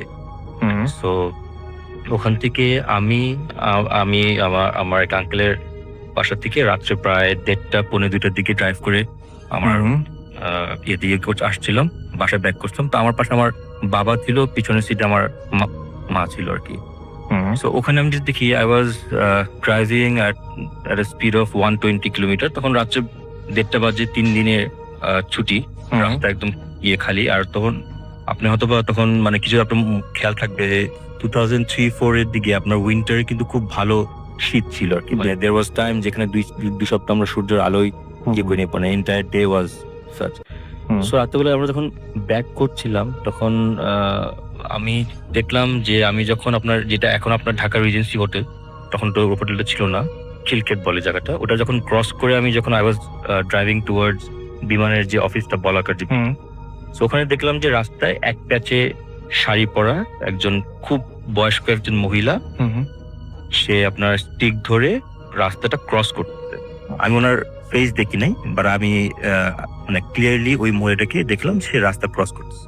সো সিন্স যেহেতু অনেক রাতের বেলা ছিল, রাস্তা একদম খালি, আমি স্পিডে ড্রাইভ করছিলাম। তো আমার বাবা আমাকে বললো যে তুমি স্পিডটা কমাও। আচ্ছা। তো আমি গাড়িটা আমার রাস্তা একদম মিডল যে লেনটা, ওই লেনে ছিলাম, আমি স্পিডটা রিডিউস করে লেস দেন 100 নিয়ে আসলাম। আমি বিম দিচ্ছি, হর্ন দিচ্ছি, সেই মহিলাটা আপনার কন্টিনিউসলি সে আস্তে আস্তে হেঁটে হেঁটে রাস্তার একদম মিডলে অলরেডি চলে আসছে। তো আপনি আসলে খেয়াল করবেন যে এয়ারপোর্টের রোডের 2 রাস্তার মাঝখানে কিন্তু আপনার একটা আইল্যান্ডটা বেশ উঁচা, কংক্রিটের যে এটা 2 রাস্তা দিয়ে ডিভাইডেড। তো আমি যখন স্পিড কমায় অলরেডি আমার 50 বিলো, তখন আমি মহিলাটার ব্যাক সাইড দিয়ে গাড়িটা ক্রস করে আমি আমার side looking mirror, rear view মিররে দেখলাম যে মহিলাটা নাই। আচ্ছা। এবং আমি এক পর্যায়ে গাড়ির গ্লাসটা নামে আমি নিজে মাথাটা বের করে ঘুরে দেখলাম যে মহিলাটা গেল। তো আমি জাস্ট দেখলাম যে এত উচ্চ একটা ওয়াল, একটা পূজা একজন বয়স্ক মহিলা, সে ওই ওয়ালটা কিভাবে ক্রস করলো, আর ওয়ালটা ক্রস করার পরে রাস্তার ওই পাশে হচ্ছে আপনার পুরোটা আপনার ডোবা। সো মহিলাটা সি জাস্ট ভ্যানিশড আর কি। সো আমি তাকানোর পরে আই ওয়াজ স্টান্ড। আমি আমার আব্বার দিকে ইয়ে করলাম, তাকালাম। আব্বা বললো যে তুমি সোজা তাকাও, সোজা থেকে তুমি জাস্ট ড্রাইভ করো, আর এটা নিয়ে আর এত কিছু মানে ডিসকাস করার এখন কিছু ইয়ে নেই। তো আমি ওটা এক্সপিরিয়েন্স করার ইনফ্যাক্ট কয়েক মাস আগে আমি ওখানে একটা স্টোরি শুনেছিলাম। আমাদের একজন মানে আমার কি পরিচিত, ওনার মেয়ের বিয়ের এক সপ্তাহ পরে ওই সেম স্পটে আচ্ছা ওনার হাজবেন্ডকে নিয়ে উনি ড্রাইভ করে এয়ারপোর্টের দিকে যাচ্ছিলেন। আচ্ছা ওনারা দে হ্যাড আ মানে টেরিবল অ্যাক্সিডেন্ট সেম স্পট। আচ্ছা অ্যাক্সিডেন্টে যে মানে হাজবেন্ড ওয়াইফ ছিলেন, হাজবেন্ড স্পট ডেড। আচ্ছা আর ওনার ওয়াইফের জাস্ট ওনাদের বিয়ের এক সপ্তাহ পরে এটা হলো। তো ওয়াইফের যখন সেন্স আসছে, ওনাকে যখন জিজ্ঞেস করা হলো যে এরকম খালি রাস্তায় তোমরা অ্যাক্সিডেন্ট করলা কিভাবে, তো ওনারাও বললো যে ওখানে এরকম এক বয়স্ক মহিলা ছিল এবং সাথে 2-1 হুজুর ছিল। ওনারা ওনাদেরকে অ্যাভয়েড করার জন্য they just bumped on the sideways. আচ্ছা।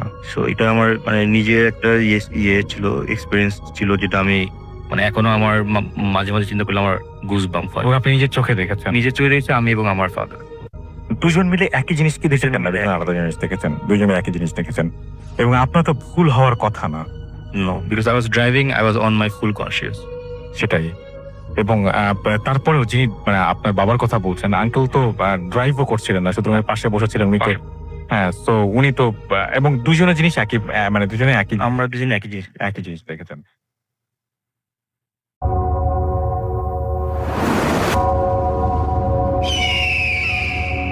Welcome back. আপনাদের সবাইকে স্বাগত জানাই আমি রাসেল। আশা করছি আপনারা সবাই ভালো আছেন, ভালোর তলে আছেন। আমিও ভালো আছি আর ভালোর তলে আছি। চলে যাব আরও একটি ঘটনায়। যদি ভালো লাগে সাথে থাকবেন। তাহলে আপনি সেটা তার সাথে কমিউনিকেট করতে পারেন। এটা আপনি কবে প্রথম বুঝতে পারলেন? এটা আসলে আমার 5 থেকে 3 বছর কি 3.5 বছর আগে আমাকে হুট করে আমার এক খালা, দুঃসম্পর্কে এক খালা আমাকে ফোন করে বলল যে তুমি একটু আমার বাসায় আসো, তোমাকে আমার প্রয়োজন। জাস্ট আমি ভাবছি হয়তো বা মানে জাস্ট মানে আমাকে দেখতে চাচ্ছে সে। আমি তার বাসায় গেলাম, উনি আমাকে বলল যে তুমি আমাকে, আমার একটু সমস্যা হচ্ছে, আমাকে কেউ কিছু করছে, তুমি আমাকে একটু হেল্প করো। আমি বললাম যে আমি তো এইসব ব্যাপারে কিচ্ছু জানি না, আমি আপনাকে কিভাবে হেল্প করবো। তখন উনি বললো যে আমার কাছে খবর আসছে যে তুমি জাস্ট আমি যা যা বলবো তুমি তা করে আমাকে হেল্প করবা, ইনশাল্লাহ আমি কিউর হয়ে যাব। তো সেই অবস্থায় সে আমাকে বলল, আমি তার বলা অনুপাতে, তার যাওয়া কথা মতো আমি কয়েকটা কোরআনের আয়াত পড়ে তাকে একটা গ্লাসের পানিতে তাকে ফু দিয়ে দিলাম। সে বলতেছে তাকে করা হয়েছে, সমস্যা করা হয়েছে। সেই পানিটা খাওয়ার পরে হুট করে আমি তো অবাক হয়ে গেলাম যে সে আমার সামনে ঘামতে শুরু করলো। আমার সামনে তার মানে এতে কি শ্বাসকষ্ট শুরু হতো, বুকের মানে নিঃশ্বাস প্রশ্বাস খুব গভীর হয়ে যেতে শুরু করলো। আমি একটু ভয় পেয়ে গেলাম যে আমি আসলাম তার সাথে দেখা করতে, আর উনি এমন কিছু বললেন যে এটা করে আমাকে দাও, আমি আমার জন্য হেল্প হবে। এখন দেখি তার জন্য সেটা আরো খারাপ হচ্ছে। তো এই অবস্থা হওয়ার পর উনি নিজেও একটু নার্ভাস হয়ে গেলেন যে এটা কিভাবে সম্ভব। আমি জানি ভালো হবে, হলো খারাপ। তো উনি ওনার মানে মেয়ে জামাইকে ফোন করে আনলেন যে আমার অবস্থা খারাপ হয়েছে, আমাদেরকে আমার মামার কাছে যেতে হবে, যে এই ব্যাপারটা ভালো জান। তো উনি আমাকে নিয়ে যেতে চাইলো, কিন্তু ওনার অবস্থা দেখে আমি নিজে একটু নার্ভাস হয়ে ওই বিষয়টা থেকে নিজেকে সরিয়ে নিলাম। তো ওনারা দুজন ওনার মামার কাছে চলে গেলেন, যিনি সম্পর্কে আমার নানা হন। তো ওনার কাছে যাওয়ার পরে উনি যখন চেক দিল, তো উনি বলতেছে যে তোমাকে যারা ক্ষতি করছিল, বান মারছিল, ওই পানিটা খাওয়ার কারণে জিনিসটা বেড়ে যেয়ে কেটে গেছে। এর জন্য তুমি প্রাথমিক অবস্থায় তোমার শরীর গরম হয়ে গেছিল, এবং যাই গরমটা আপনি এখানে আসার পরে বলছেন। 1 2 আর তোমার ঘামতে শুরু করছে, এবং তোমার ভিতরে জিনিসগুলো কাটার কারণে একটু মানে ব্যালেন্সলেস হয়ে গেছিল। তো এই অবস্থার পরে এখন জিনিসটা নেই, কেটে গেছে। আমি ওর নামটা বলে দিছিলাম, তুমি তো নিজেও আয়নাতে দেখছো, ওই পারবে। তো এইটা হওয়ার পরে উনি যখন ব্যাক করলেন, আমি হচ্ছে ওনার সাথে কোনো যোগাযোগ না, আমি একটু টেনশনে আসছি যে ব্যাপারটা কি ভালো করতে যে মন্দিরে এগুলো, কারণ আমি তো কিচ্ছু জানি না। তো উনি ফিরে এসে আমাকে আবার ফোন করে ওনার বাসায় নিলেন। তারপর উনি আমাকে বলল যে আমি আয়না দেখতে পারি, আমাকে মামা আয়না পরে দিচ্ছে, আমি সেই আয়নাতে দেখছি যে তুমি মানে আমার এই সমস্যাটা আমার মামা পারবে না, তোমাকে দ্বারা সম্ভব। সেখানে আমি দেখছি তুমি আরেকটা জিনিস আমি দেখলাম যে আপনার পকেটে ছোট্ট একটা আয়না। এই আয়না কি এরকম ছোট আমি কোনোদিন দেখিনি, এই প্রথম দেখলাম। ক্যারি করতে সুবিধা জাস্ট এই জন্য মানে এটা কোনো নির্দিষ্ট সাইজ বা এরকম এটা কোনো ব্যাপার এটা না। কোনো ব্যাপার না, জাস্ট ক্যারি করার সহজ। আচ্ছা, এবং আপনি যে কোনো কেউ যদি পজেস থাকে তাহলে তাকে আপনি মানে কিছুক্ষণের মধ্যে আপনি মানে মিনিট দুয়েকের মধ্যে আপনি বলে দিতে পারেন যে তার কোনো ঝামেলা আছে কিনা। মানে এটা হলো এমন একটা কেউ যদি পজেস থাকে, তার সাথে একটা কমিউনিকেট থাকে ওই পাওয়ারটা।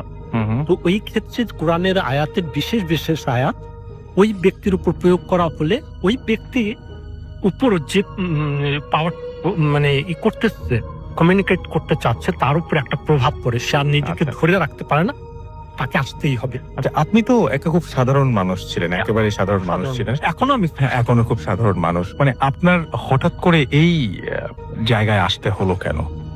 এই জায়গায় আসলে আমি নিজেও আসতে চাই না, এখনো চাই না। জাস্ট নিয়তে কিছু কিছু সময় তার চাকে চেঞ্জ করে নিয়ে আসে, হয়তো বা আমি এবং আপনি বলছিলেন একটু আগে খুব দুঃখ করে যে আমার হয়তো আমার এলাকাও ছাড়তে হবে, কারণ এখন আমাকে এই সমস্ত জিনিস আমি ইনভলভ হয়ে যাচ্ছি। কথাটাকে আমি আসলে এগুলো পছন্দই করি না, মানে আমি চাই না এই লাইনটা, কিন্তু আমি পারতেছি না। যখন দেখি যে কেউ এই লাইন চান না কেন, সমস্যাটা কোথায় আসলে? সমস্যাটা হলো আসলে আমাদের সমাজে এই বিষয়টা একটা এডুকেটেড পার্সনকে অ্যালাউ করে না। এমনিতে কোনো সমস্যা হয় এমনি আপনার, মানে এটা আমি কোনো সমস্যা ফিল করি না। কিন্তু আপনার আসলে এটা ভালো লাগে না? তবে হ্যাঁ, একটা জিনিস যে আমার কোনো মানুষের যখন উপকার করে তখন ভালো লাগে না? হ্যাঁ, আত্মতৃপ্তি পায়, প্রচন্ড আত্মতৃপ্তিতে তো খুব ভালোই লাগে। কিন্তু আমি তো আমার ধরেন এখানে আমি আমার নামটা বলতে আগ্রহী না, এই কারণে যে আমি এই বিষয়টা আমার মধ্যে রাখতে চাই। আচ্ছা, আরেকটা জিনিস সেটা হচ্ছে যে আপনি ওই যে বলছেন যে পাওয়ারের ব্যাপারটা, ওই যে একজনের কাছ থেকে আরেকজনের পাওয়ার কেড়ে নেওয়া, মানে এই ব্যাপারটা আমি বুঝিনি। এই ব্যাপারটা কি আসলে? আসলে কথা কি, মানে আমাদের মানে কিছু কিছু মানুষের কি নিজস্ব কিছু পাওয়ার থাকে, এর ক্ষমতা থাকে? প্রতিটা ব্যক্তির গড গিফটেড কিছু না কিছু থাকে। আচ্ছা, এটা এটা এটা তার মানে স্রষ্টা প্রদত্ত গিফট, যার কারণে এটা হচ্ছে। জি। তো এটা থাকে, এটাকে বাড়িয়ে নেওয়া যায়। কেউ মেডিটেশনের মাধ্যমে বাড়ায়, কেউ ব্ল্যাক ম্যাজিকের মাধ্যমে বাড়ায়, কেউ বা মানে এটা কি বলবো টিচার বা পীর মুর্শিদের মাধ্যমে বাড়ায়। কিন্তু এই পাওয়ারটা প্রতিটা মানে মানুষের মধ্যে সুপ্ত থাকে। এবং আপনার কাছে আমি গল্প শুনতে গেলাম, সেটা জানলাম, সেটা আপনি ডিটেল হয়তো বলবো না বলতে, যে আপনি কোনো একজন মানুষ আপনার ক্ষতি করতে চেয়েছিল এবং সেই মুহূর্তে আপনি আরো একজন বুজুর্গ ব্যক্তির সাহায্য নিয়েছিলেন এবং তিনি বলেছিলেন যে কোন সময় মানে এই সমস্ত ক্ষেত্রে সাধারণত ব্ল্যাক ম্যাজিক করার সময় যখন কেউ করে তখন কোন সময় তার মানে নিজের কোনো কিছু বলতে হয় না বা কোনো কিছু, মানে কি যেন বলছিলেন আপনি, একটু যদি বলতেন আমাদের।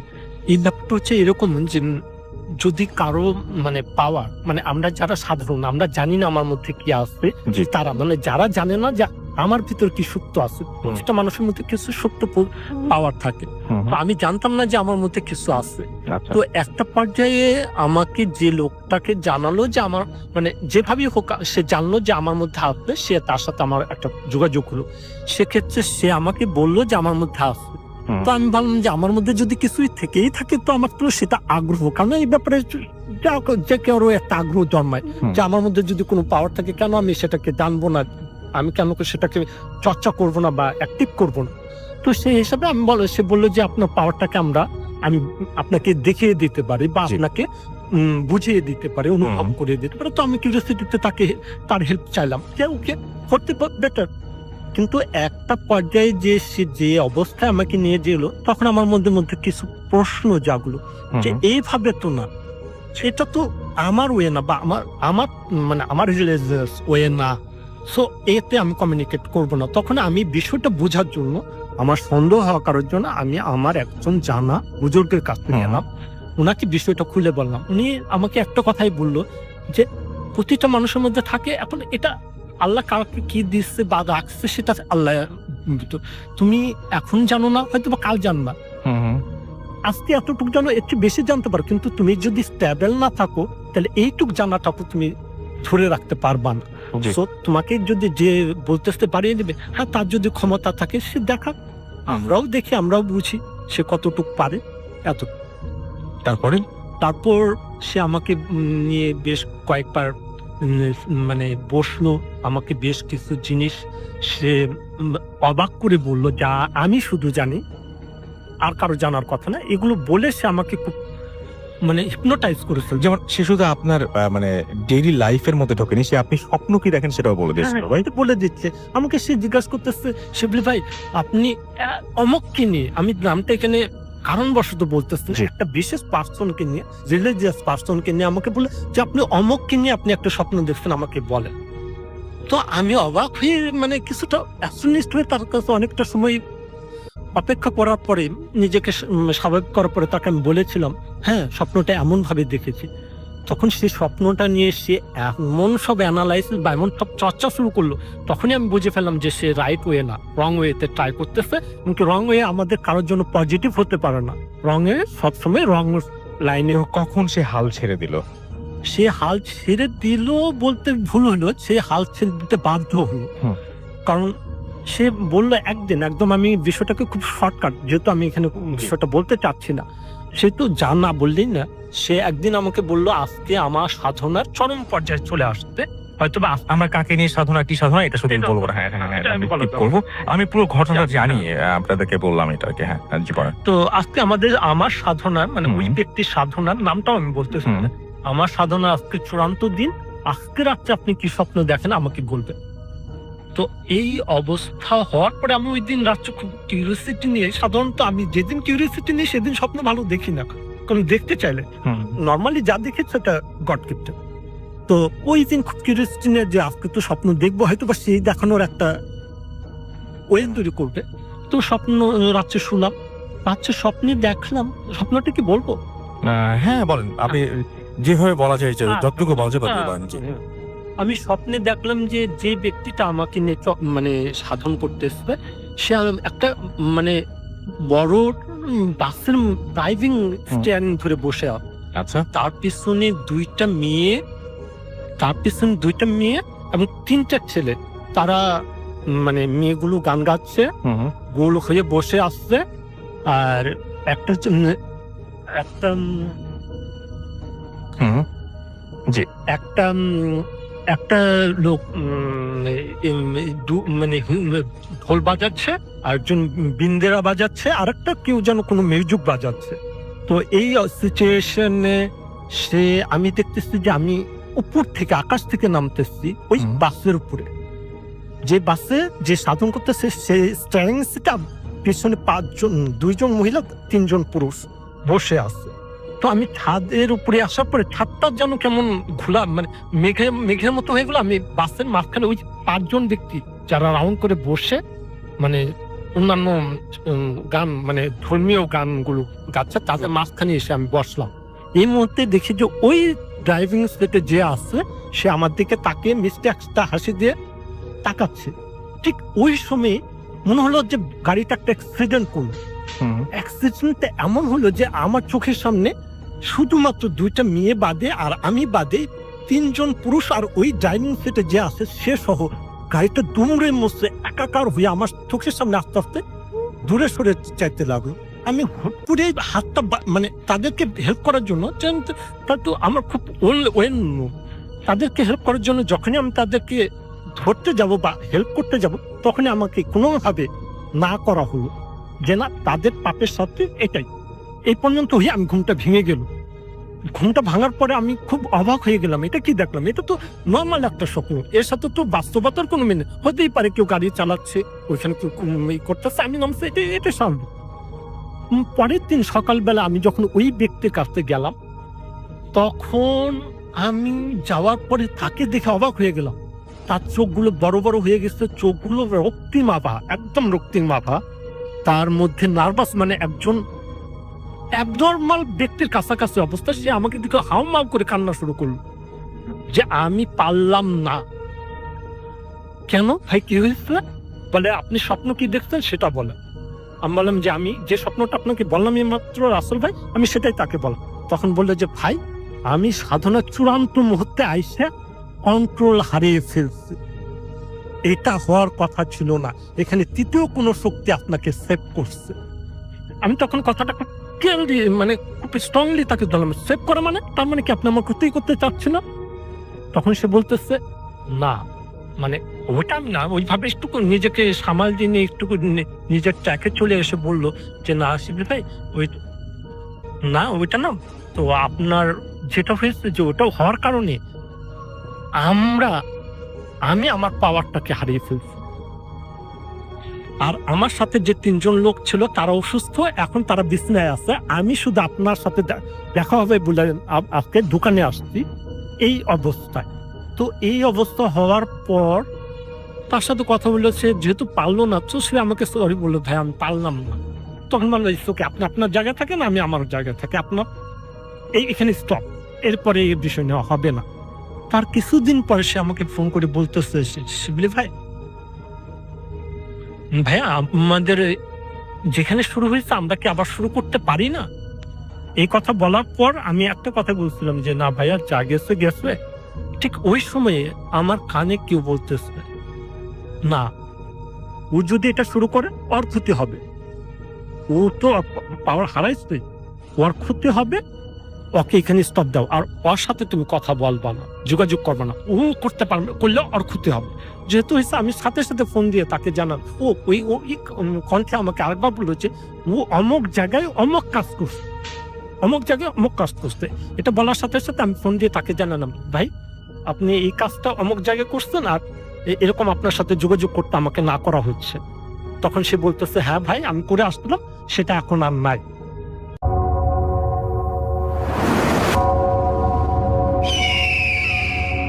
Welcome back.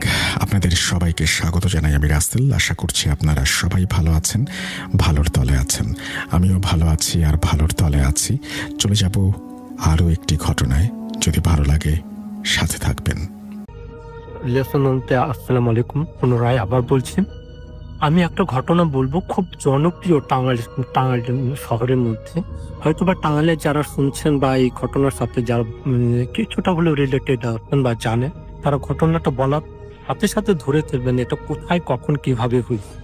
আমি যে ঘটনাটা বলবো সেটা 90-এর দশকের শুরুতে 92-93 ঘটনা। একজন প্রচন্ড বুজুর্গ ব্যক্তি, যার পারিবারিক ভাবেই তারা খুবই জনপ্রিয় এবং কি খুবই পাওয়ারফুল ফ্যামিলি। তো আমি সেই ফ্যামিলির যথাযথ সম্মানের জন্যই তাদের নামগুলো বলতেছি না বা তাদের সম্পর্কে বলছি না, কারণ তারা প্রচন্ড অনারেবল ফ্যামিলি। সো আমি ঘটনায় চলে যাচ্ছি।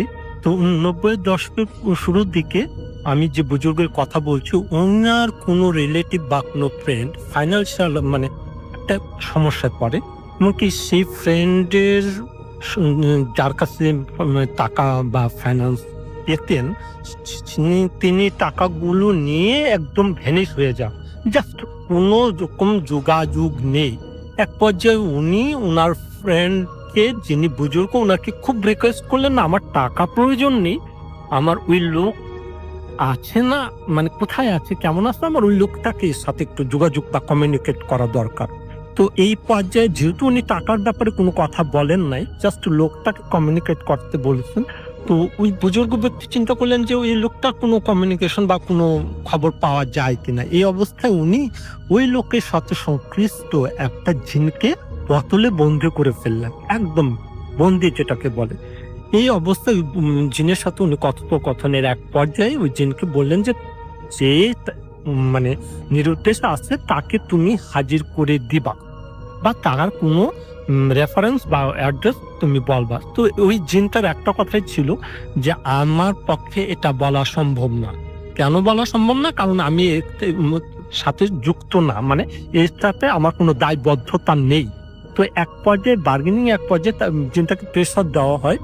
প্রেশারে উনি আসলে প্রেশার ক্রিয়েট করতে চাইছিলেন, কিন্তু ওনার ফ্যামিলির সাধন করে একটা লাঠি দিয়ে জিনটাকে স্পর্শ করা হয় যাতে উনি একটু পানিশমেন্ট হয় বা কাজটা করতে একটু রাজি হয়। কিন্তু এটা ওনার মানে এটা অ্যাক্সিডেন্টলি লাঠিটা দিয়ে স্পর্শ করার সাথে সাথে জিনটা শরীরে আগুন ধরে যায় এবং জিনটা মারা যায়, মানে অ্যাক্সিডেন্টালি মারা যায়। তো এইখানে ঘটনাটা শেষ হতে পারত, কিন্তু ঘটনাটা এখান থেকেই শুরু। যখন জিনটা মারা যায়, জিনের যে আত্মীয় স্বজন থাকে তারা প্রচন্ড রকম ক্ষেপে যায়, কারণ এই জিনটা তখন কোনো দোষী ছিল না, সে কাজটা করতে রাজি হয় না, এতটুকু। তো এই অবস্থায় ওই জিনের রিলেটিভ এবং ওই জিনের সাথে সংশ্লিষ্ট শত শত হাজার হাজার জিন ওই ব্যক্তিটার উপর প্রতিশোধ নেওয়ার জন্য প্রচন্ড রকম ভাবে চেষ্টা চালিয়ে যেতে থাকে। এক পর্যায়ে যখন তারা কোনোভাবেই পারতেছে না, মানে দুই পক্ষই ক্ষতিগ্রস্ত হচ্ছে, তখন মানুষ এবং জিন জাতি মিলে একটা বিচারের ব্যবস্থা হয়। এই ঘটনাটা আমি আরেকটু ধরিয়ে দেওয়ার জন্য, যদিও আমি জানি যে এটা আমাকে এত স্পেসিফিক্যালি না বলাই ভালো, তারপরে বলছি ঘটনাটা আমাদের টাঙ্গাইলের এলাসিন কাছাকাছি অথবা সিলিমপুরের মধ্যে ঘটনা, এতটুকু যথেষ্ট, এর বেশি বলার প্রয়োজন হবে না, যারা জানার বুঝে গেছেন। তো সিলিমপুর এলাকাতে তো সে বিচারটা হয়, সেখানে ওই বুজুর্গের রিলেটিভ যারা এই ব্যাপারে পারদর্শী, ওইখানকার এলাকাবাসী এমনকি জিন জাতিদের মধ্যে উপস্থিতিতে একটা বিচার হয়। সে বিচারে একটা ফয়সালা হয়, হ্যাঁ ভুল হয়েছে, অ্যাক্সিডেন্ট হয়ে গেছে, অনিচ্ছাকৃত, ইচ্ছাকৃত না। তো এর বিচার হিসেবে, এর পানিশমেন্ট হিসাবে জিনের পক্ষ থেকে বলা হয় এই ব্যক্তিকে তোমরা ভেলায় ভাসিয়ে দিবে যমুনা নদীতে। তো ওই ব্যক্তির রিলেটিভ যারা এই বিষয়টা জানেন, বুঝেন, তারা বুঝে দেখলেন যে যমুনা নদীতে তাকে একা ছাড়া যাবে না, এটা তার জীবনের জন্য চরম রিস্কি। তো তারা দ্বিতীয় অপশনটাকে প্রেফার করলেন বা আলোচনা আনলেন। তখন তাকে বলা হলো আজিমপুর গোরস্থানের কথা, আমি যতটুকু শুনছি আর কি। কিন্তু এই দ্বিতীয় অপশনটাও মানব জাতির পক্ষ থেকে মানে অতটা গ্রহণযোগ্য করা হল না। কিন্তু third option and last option হিসাবে বলা হলো যে ধলেশ্বরী নদী থেকে বুড়িগঙ্গা নদী, আমাদের টাঙ্গাইলের ধলেশ্বরী নদী থেকে বুড়িগঙ্গা নদী, এই পর্যন্ত তাকে ভেলায় ভাসিয়ে দিতে হবে, উইদাউট সেই থাকবে, তার সাথে কেউ থাকতে পারবে না। এর মধ্যে যদি জিন জাতি কিছু করতে পারে তো পারবে, নচেত সে এই সময়ের মধ্যে এই দায় থেকে মুক্ত হয়ে যাবে। তো এক পর্যায়ে থার্ড অপশনটাকে চুজ করে নেওয়া হয়, কিন্তু কন্ডিশন দেওয়া হয় যে ওনাকে ভেলায় ভাসিয়ে দেওয়া হবে, কিন্তু ওনার রিলেটিভরা একটা জাহাজের মধ্যে বা নৌকোর মধ্যে একটা দূরত্ব, যে দূরত্বটা জিন জাতি নির্দিষ্ট করে দেয়, এই দূরত্বের মধ্যে তারা থাকতে পারবে না, এই দূরত্বে তাকে ছেড়ে দিতে হবে। এ পর্যায়ে তাকে ওই ডিসিশন অনুপাতে একদম ধলেশ্বর নদী থেকে, মানে এলাসিন ঘাট থেকে বুড়িগঙ্গা মানে ঢাকার দিকে ভাসিয়ে দেওয়া হয়। ভাসিয়ে দেওয়ার এক পর্যায়ে তার পিছনে পিছনে নৌকা বা বজ্র যাই বলা হয় ওইটা পাঠিয়ে দেওয়া হয়। একটা সময় দেখা যায় যে উনি চোখের আড়ালে চলে যাচ্ছে, নদীতে ভেসে উঠছে, নদীতে ডুবে যাচ্ছে, কিন্তু উনি ঢালাতেই আছেন। উনি একটা নির্দিষ্ট সময় পর্যন্ত, নির্দিষ্ট দূরত্ব পর্যন্ত, মানে ধলেশ্বরী আর বুড়িগঙ্গা নদী পর্যন্ত এইভাবে বিভিন্ন রকম পরীক্ষার মধ্যে জীবন সংশয়কর নানাবিধ পরীক্ষার মধ্যে দিয়ে তার আমল, তার আল্লাহর প্রতি চরম বিশ্বাসের মধ্যে যে টিকে যান এবং কি চরমভাবে তিনি জিন জাতির উপর একটা কর্তৃত্ব প্রতিষ্ঠা করেন এবং কি আজ পর্যন্ত তিনি মানুষের সেবা করে যাচ্ছেন। আমি দোয়া করি, আল্লাহর কাছে প্রার্থনা করি আল্লাহ যেন তার হাবিব রাসূলুল্লাহ ওনাকে আরো জীবিত রাখেন, ওনাকে দ্বারা মানুষের আরো কল্যাণ করার তৌফিক দান করেন। এবং কি আমি লিসনারদের কাছে আপনাদের জন্য ঘটনাটা প্রকাশ করলাম, কিন্তু আমি আল্লাহর কাছে, আল্লাহ হাবিবের কাছে মাপ চাচ্ছি যেমনি আমার কোনো বেয়াদবি, অনিচ্ছাকৃত কোনো ভুল ত্রুটি তিনি এবং আল্লাহ আমার হাবিব আমাকে ক্ষমা করে দেন। কিন্তু সত্য ঘটনা আমাদের জানা উচিত এবং কি বুজুর্গদের ঘটনা জানা উচিত, যাতে আমাদের আগ্রহটা সেদিকে ভালো হয়, ভালো কাজের আগ্রহ স্ত্রীহা জাগে। ধন্যবাদ।